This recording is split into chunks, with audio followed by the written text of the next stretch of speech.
We're here this afternoon to honor someone who means a great deal to Seagrace community and to the Seagrace schools.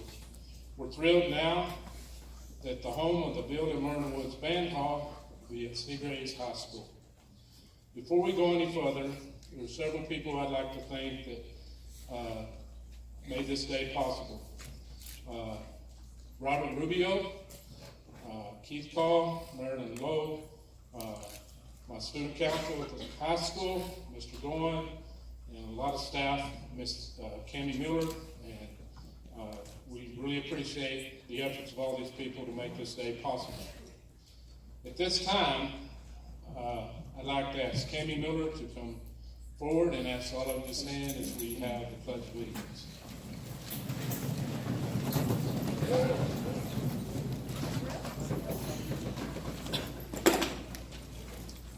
I need to correct something. It's Cammie Harper. Miss Miller, Cammie Miller is our technologist. Cammie Harper, our student council representative, will lead us in the Pledge of Allegiance. I pledge allegiance to the flag of the United States of America and to the republic for which it stands, one nation, under God, indivisible, with liberty and justice for all. Please be seated.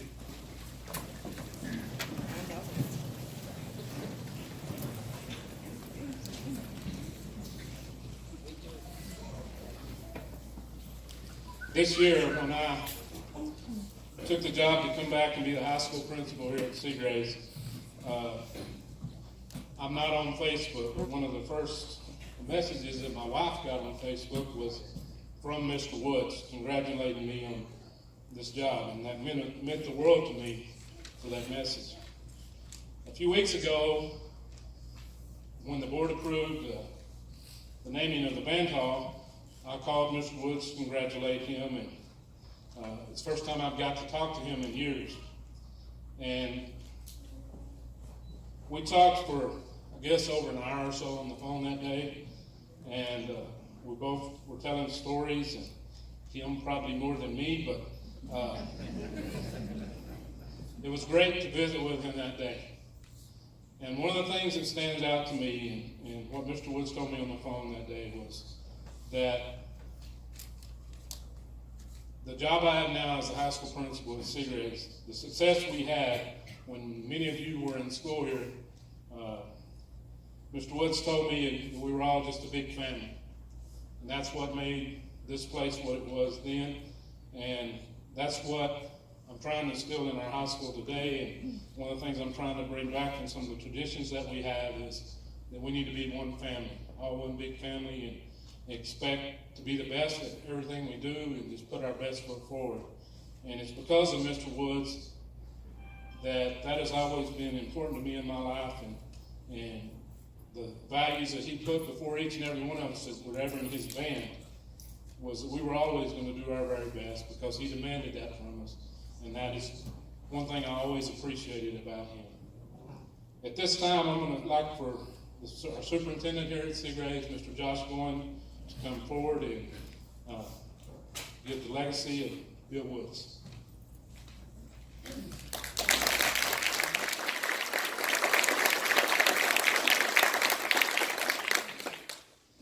Before I get into the detailed legacy, just to let you know that educators and those who serve students across the state and around the world always have a big impact. You're all here for an important reason. You know Mr. Woods in one way or another, and back in the 1990s when I first laid eyes on him, I happened to be more interested in a young lady who was a twirler at Shallow-Water.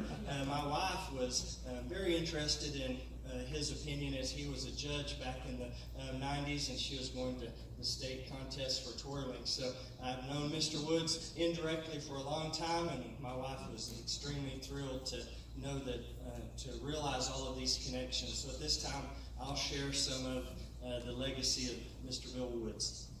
Bill Woods was born November 20th, 1931 in Denton County, Texas. He attended school in Plainview and graduated from high school in 1950. Robert Chief Davidson, a Texas Bandmasters Hall of Fame member, was a high school band director. Bill was a versatile musician, performing on piano, clarinet, tenor sax, and tuba while serving as drum major and student conductor of both band and choir. He was a featured twirler of the Plainview Band, and his twirling ability earned him 7th place in the 1950 VFW National in Chicago. Bill was also elected and served as president of the Plainview High School student body his senior year. He continued his education at Hardin-Simmons University, where he was drum major and piano soloist with the famous Cowboy Band. He was also a member of the a cappella choir and played piano with local dance bands to pay his way through school. Receiving an emergency teaching certificate after 2 years of college, Bill accepted the position of band director at Anson. A year later, Bill doubled his salary by moving to Seagraves to teach band and choir for $4,000 a year. Seagraves was a very small town and a very small school, but in 4 years of very hard work, the Seagraves band received their very first sweepstakes. The junior high band also received a first division in concert and sight reading. In 1961, Bill moved to Levelland, Texas, where he inherited a 47-member 4A band. 8 years later, in order to work on his master's degree at Texas Tech, he left a 160-member Levelland band with 6 sweepstakes to their credit. It wasn't long before Seagraves called him back, and they agreed to allow him time to complete his degree while teaching. During the summer months, Bill worked many band camps, teaching twirling and drum majoring, as well as tuba. In 1969, Dean Killian asked him to serve as an assistant band director for the Texas Tech Band Camp. In the next 10 years, Bill watched the camp grow to 1,500 students. The Seagraves Band grew in enrollment also and received 12 consecutive sweepstakes and 4 outstanding awards at festivals. In 1981, Bill returned to Hardin-Simmons University as director of the Cowboy Band, and within 3 years, the band performed twice in Los Angeles, the Cotton Bowl Parade, and toured Europe for 18 days. Because of the excitement of the high school band business and the salaries offered by the public schools in comparison to a private university, Bill decided to accept the position offered him at Merkel, just outside of Abilene. Bill retired in 1989 after 37 years of teaching. He is especially proud of the 20 former students who are now band directors. Professionally, Bill served as Region Band Chairman 4 times, Region Chairman 3 times, State Band Chairman 1980 to 1982, and was elected President of TMEA in 1983-84. He is a member of TMEA, Phi Beta Mu, NBA, a charter member of TMAA, and a member of TBA for 46 years.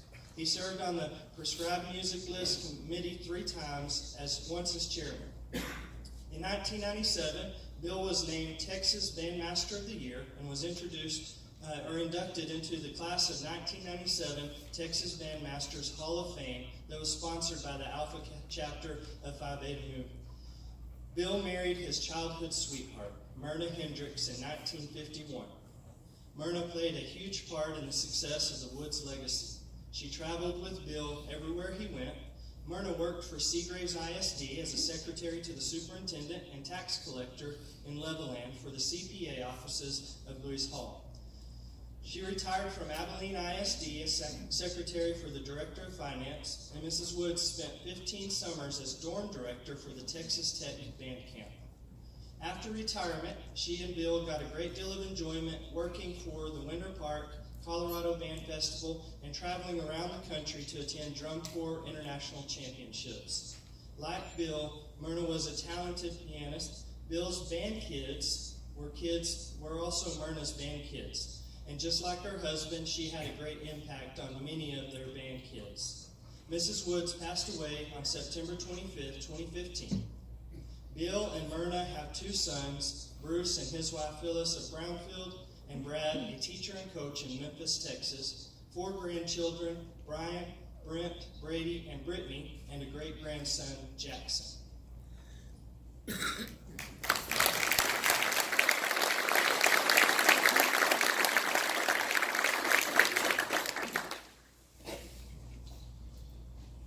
This afternoon we have several people that are going to give some testimonial speeches, and our First one this afternoon is Keith Call, who graduated from Cigarettes High School in 1977, where he was in the band and served as drum major under Bill Woods.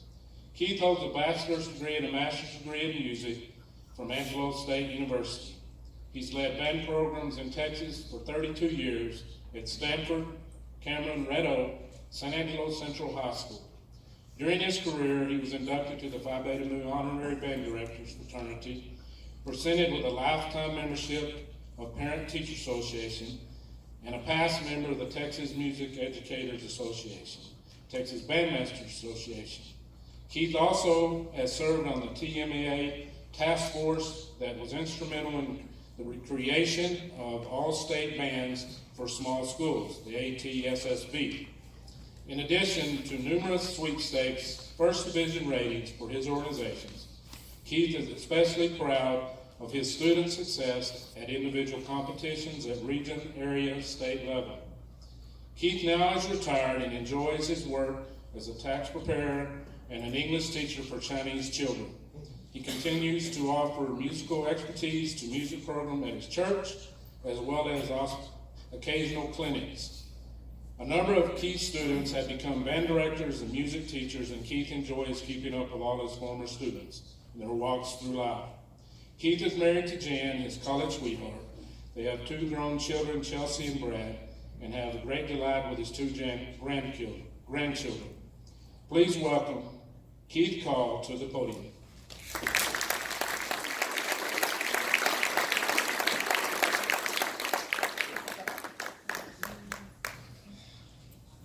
First off, I want to explain something to you.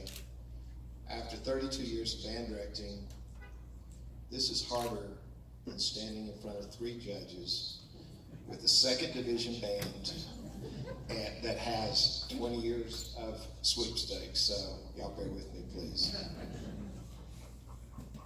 After visiting with classmates, we decided that we'd come up with some stories of what all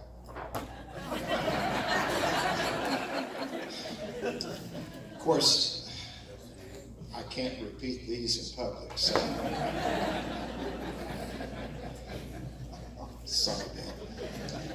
It doesn't get better. To be honest with you, I came up with 2 speeches. I took both speeches, tore them up, and threw them away. Why? Real simple. Bill means a lot to all of us. And simply giving a speech to talk about him is not right. It's not fair. He's meant much more to us than he'll ever know. No tears, please. So, that's out of the way. My speech is going to talk about what I learned in band from Bill Woods.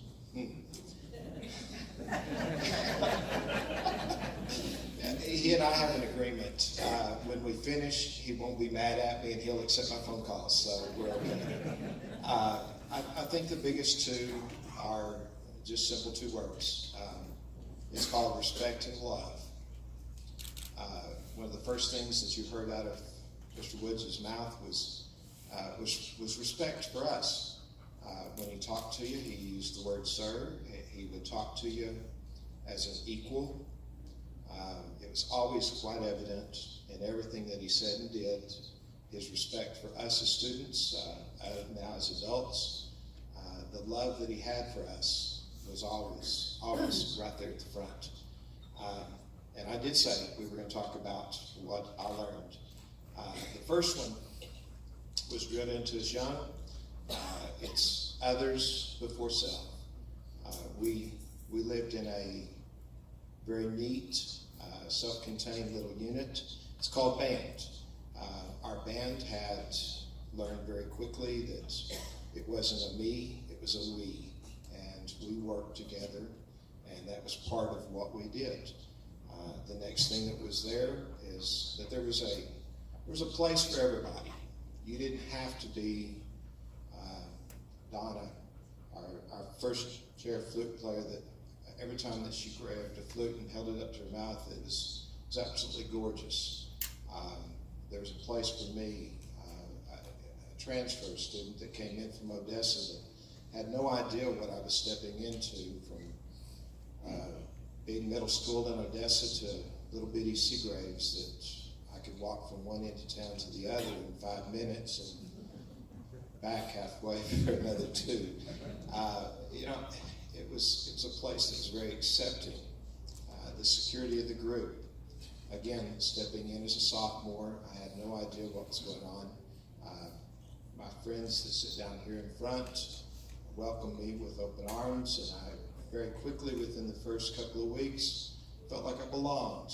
This is what Bill taught us. This is the way we lived. The quality. Probably one of the best slogans that Bill had was, "No excuses, just results," right? How many times have we heard that? A love and respect for authority. We have an issue in America today for authority. We didn't have back in the 70s. We had a great deal of authority that was exerted over us, but we loved it. We loved to accept it, and we accepted it with no qualms. Why? I think it's really simple, because we knew that the person that was doing it, we had a great deal of respect for. They had respect for us, and we had a mutual love for each other. And I think that is something that's very, very missing now. Responsibility. Did you load your horn? Do you have all of your uniform? Do you have your music? Where's your shako? Too many times. Achievement in a very, very different way. Achievement was not judged off of first divisions. First divisions were a result of what we did, not a goal that we perceived or we pursued. The achievement was through the preparation, thorough preparation, over and over and over again. I don't think he said one more time. He said, "Yeah, let's do it again." It was just always that way. Because of that, we learned the knowledge. The knowledge that we have, the knowledge that we now use as adults is there. We learned how to do this. Contest was just simply a matter of we get to show off what we've learned as we've gone through this. Here's one for you. I bet most of us don't even remember. You ever remember marching at contests and looking at the sidelines? Where was Bill? He didn't watch us. When we marched in contest, he found a spot, and he usually ran around the edge and ran around the back, so he didn't have to watch. I'm going to say that it's not because I was scared of what we'd do, but anxious to hear the results of our preparation, our knowledge, and our opportunity to perform. We'll do it that way. Uniforms. By that, it's real simple. These young men and ladies that are in front of you now, and the uniforms that represent Seagraves High School, that represent Seagraves High School Band, the pride of the Plains, the pride that we had and that Bill instilled in us, that once the uniform came on, it was to stay buttoned up, not to be taken off, and that we were to have pride in what we wore, regardless of the fact that it doesn't fit right. It's extremely uncomfortable. Any designer pants over there, guys? Then we understand each other. Thank you. Now, that's what we learned. Now, to be honest, I do have a few stories that I'd like to share with you. Keep your head down.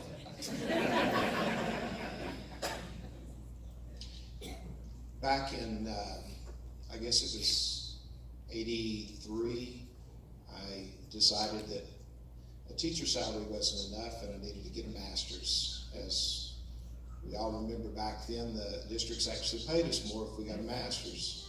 And with both my wife and I teaching, that extra what was it, maybe $800 a piece, would go a long ways towards putting a little bit more, let's say, meat instead of vegetables on the table. So we went back and we got our master's.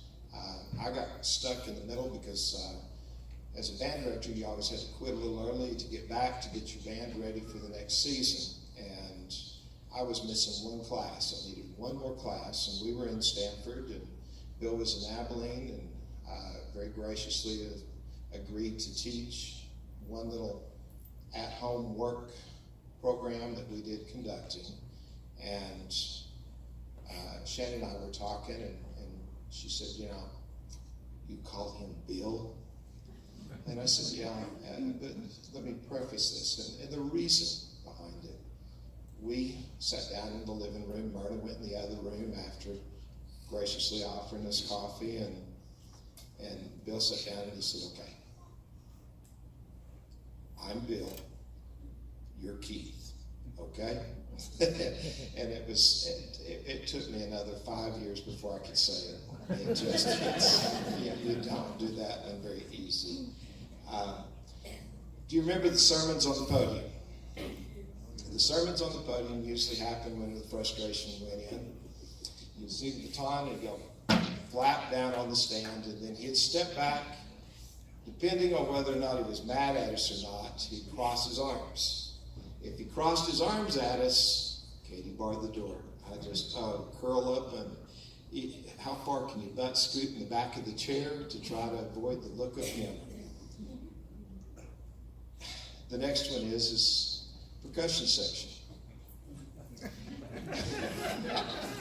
Yeah, you all know already. I always pitied the poor children that sat in front of the percussion, because most of the time when he threw the baton or the drumstick, it didn't quite make the percussion section. So whoever it was in front got it. The next one is, I was fortunate enough to live on the corner right beside the woods, and one day Bill showed up at the house and he had a timpani. One timpani. He unloaded the timpani, and it was like he kept looking left and right.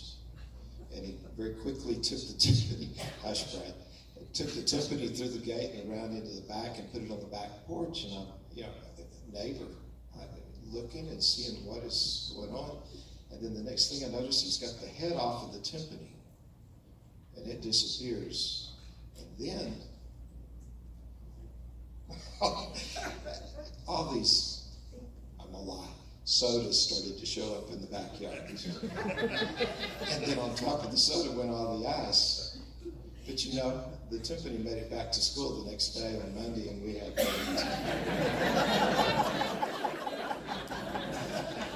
You never know what you learn in band, do you?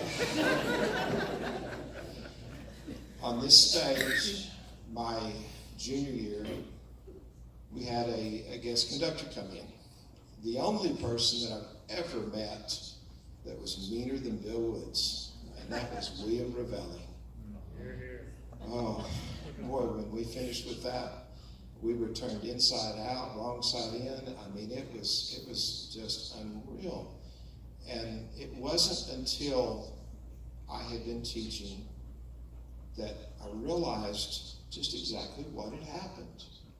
Here we are in Seagraves, Texas, in the middle of nothing, wind-blown, sand, cotton. We didn't have peanuts back then. And William Ravelli took the time to come down to little old Seagraves, and we put on one heck of a concert because we had a man that really loved us. And just some wonderful memories. Next one, Kiva Inn in Lubbock, region band. No, I'm not telling everything. We'd stay every year at the Kiva Inn. That was usually a pretty long little trip. We would go up and we'd do the rehearsals in Lubbock for the region band. And Bill was nice enough that he'd let us walk around inside the Kiva Inn. And Kiva Inn at the time had a little nightclub that was behind glass, and usually they draw the window shut or the curtains on it so we couldn't see in. And every once in a while that wouldn't. And Lucky Floyd and Bill, and there were a couple other guys that were always there. And biggest hoot that I ever had was watching those guys give the cover band such a hard time that they finally just gave up and walked out. And lo and behold, here they go. And Bill gets up on the piano, and Lucky's on the trap set, and all of a sudden, a whole lot better music that was being played than that poor band ever knew what was going on. Bill had a wonderful way of rehearsing. I don't think, well, I know we didn't. We never played through a piece from start to finish unless it was on the concert stage. And he'd always smile at us in the warm-up room, and he'd say, okay, kids, today is the first day you get to play it from the start to the finish, and I probably won't stop in the middle. Now, the next side of that is a trip that we made to Six Flags for performance, and I guess we were the first band to perform after a break, so lights in the auditorium were down. We were on stage, we were waiting to play, and we'd gone through some different things, and then all of a sudden it just got quiet. We all sat there, and I thought we were still warming up, and all of a sudden Bill gets up on the podium, and we start the music, and I'm still sitting there waiting because we're not stopping. And I hear things, and I'm still waiting on Bill to stop, and finally at the end of it I realized, oh, we just played a performance, didn't we? Without ever knowing it.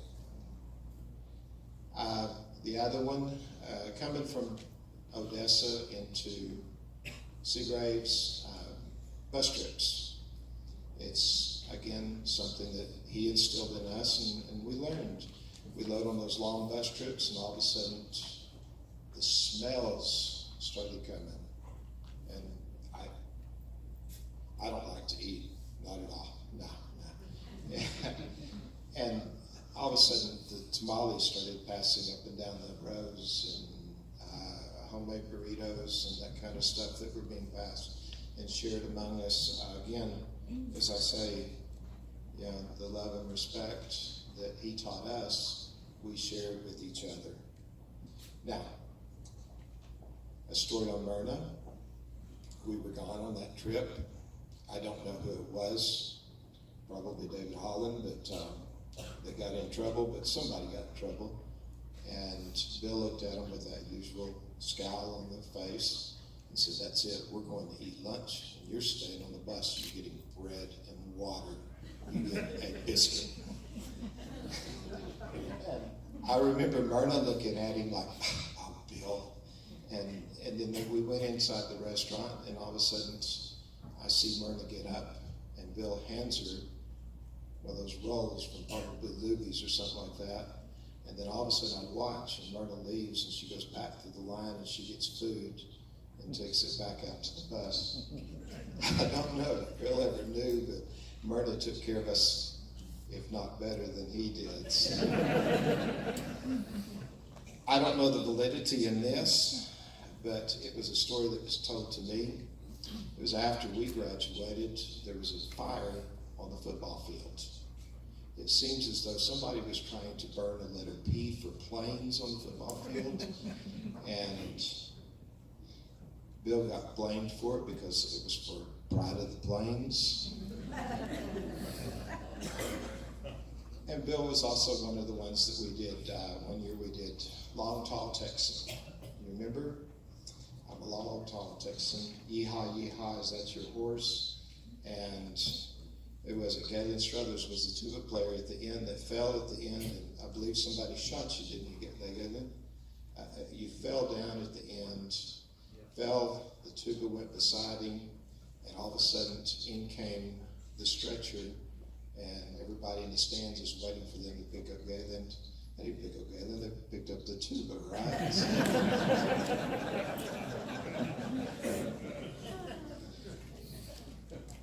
My last one, and I'll give the next one an opportunity to roast you just a little bit, but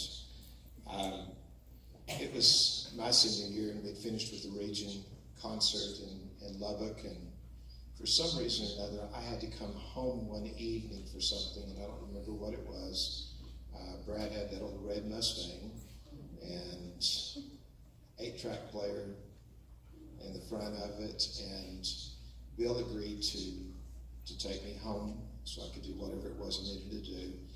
We got inside the Mustang, and Bill put in the 8-track, and I thought, uh-oh, are we going to listen to Brad's music? And no, it wasn't. It was Bill's music, which was my music, and it was Holst, and it was the Planets. And he and I talked about it the whole way home, about the music, about what it was, what it meant to him. And I kept thinking in the back of my mind how much it meant to me. As a senior, I didn't know what I was going to do. These kids over here have no idea what they're going to do. Slowly but surely, we all decide where our path in life leads. Mine was decided pretty much that evening by a very dear friend that shared his love of music with a little old high school baritone player that learned real quickly just how important music was to him. And for that, I think we all owe Bill Woods a big round of applause. Thank you.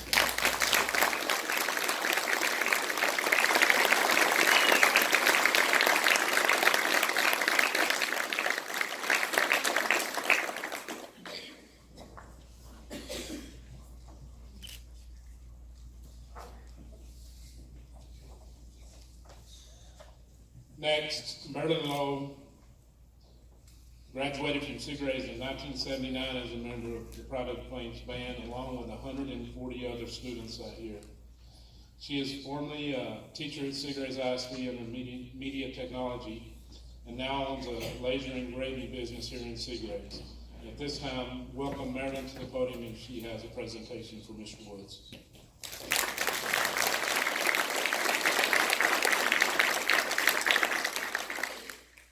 I won't be very long. I'm not very long-winded.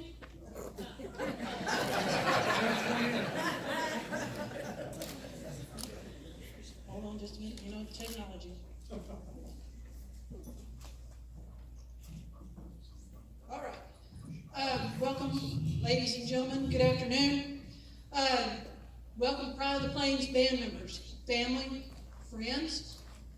Notice I didn't say anything about ex-band members, because you ain't never an ex-band member. A lot of my class is here today, and I appreciate the support that you guys are coming up here to give Bill. Mr. Woods, he's been our person to go to for a long time with our music and climb. I've lived in Texas, and I've lived a lot of different places, and when they ask me where I'm from, so, man, y'all sure did have a powerhouse for a band. I just smiled at them. Yes, we sure did. Because you knew when you walked out on a stage, sight reading, concert performance, or when you worked out on the sweet stage, you know, on the Pride of the Plains, Jones Field. What was the first thing you go? Don't miss that left. You better start on your left. I hope you know which one's your left. We did have a powerhouse of a band, and it goes with you, it follows you everywhere. With that saying, with everything that I've ever learned from Bill Woods and from Myrna, pride, performance, perfection, and appreciation for music that I not only played, but I got to sing. And I learned that from him and Bob, by the way. They were both my choir directors. Miss Shaw had quit and gone on, and was just an English teacher, and she gave up that spot to Bill and Bonnie, and they were my choir directors for many years, 4 years. Right now, it's my honor to present Mr. Woods with this plaque and memorial, and it only represents just a portion of our appreciation of the gifts that you have given each one of us for years to come, and memories that you have imprinted on our hearts. First of all, here's something you know to hide that whenever you go to the team meeting.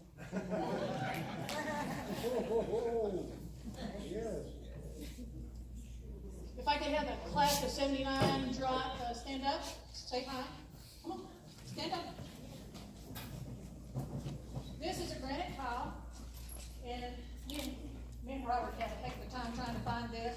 But this is a tile of our 1979 senior class. Okay, they took the picture. I engraved it on a piece of tile for Bill to take home with him, so he can always remember that, you know, the first chair is always have to duck.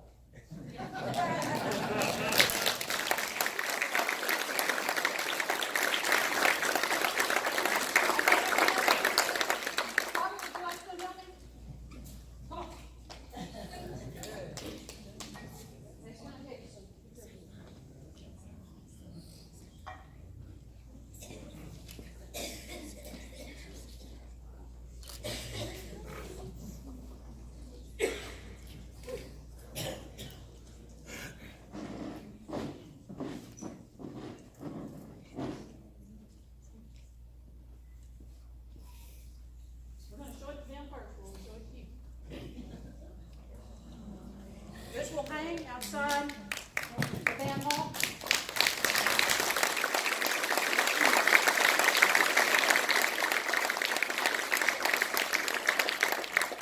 Every time you pass this, remember the Washington Post March. Step left. It has the Washington Post March, just the conductors on this side. It has a picture of Bill and Myrna. And we got this quote, Rob got this quote from TMEA. And we hope that it is seen every day with pride and love that comes from us.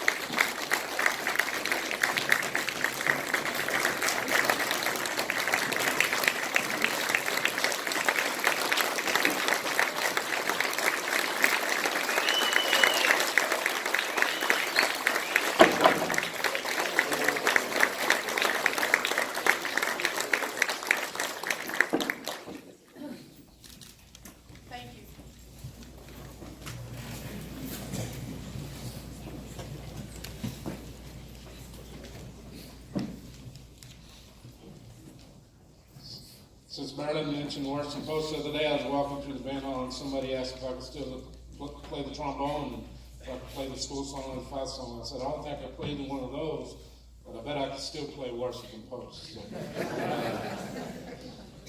So this time, Bonnie Anderson, a graduate from Big Springs High School in 1973, she attended Abilene Christian University where she earned her Bachelor of Music Education. Went on to Angelo State University to earn her master's degree. Miss Anderson began her teaching career here in Seagraves. Here she worked with and learned from Bill Wells. He was an amazing mentor to her. She also taught at Big Springs, Hamlin, and is currently in her 39th year of teaching in Littlefield. Please welcome Bonnie Anderson to the podium.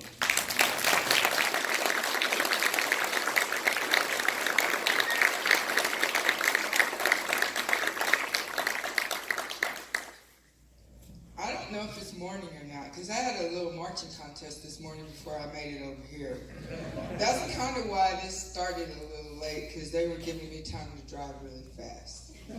But I would just like to say good afternoon. It's been a long time since I've been back